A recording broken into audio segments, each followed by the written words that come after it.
Okay, today we're flying the DJI Mini 3 drone, and we're trying to track it with the Dwarf 2 telescope. So right now you can see we got the Mini 3 flying over here. Haley's flying the Mini 3 drone right now, and I'm controlling the Dwarf telescope. And right now I have the Dwarf locked in on the drone. Okay, and we're going to see if when Haley moves the drone around whether the Dwarf will follow it. Okay, so. I just lost it. But here I'm going to get on it again. I just lost the drone there for a second. Okay, I'm locking on it again. Okay, I think I'm locked in there now, so go ahead and fly the drone to the right a little bit more, Haley. Okay, slower. So you see the Dwarf's following it. Okay, go back to the right. To the left, I'm sorry, back to the left.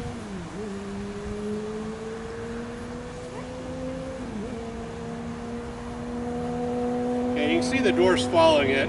The telescope down here is tracking it. Okay, go up, Haley. Okay, stop right there. It doesn't like to track it up. It does pretty good from side to side. It's looking for it. He lost it. But it has a tracking mode. They advertise this telescope as you can use it at sporting events.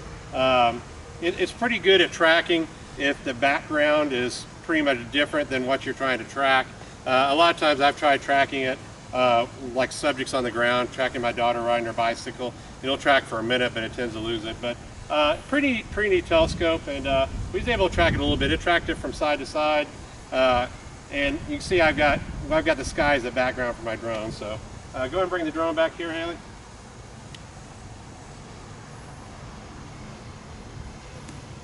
Another cool thing about this drone, it's under the weight limit to where you have to do a lot of the registration. It's less than 250 grams.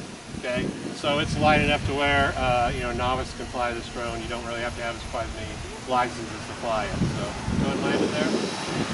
And I think that's all we got there.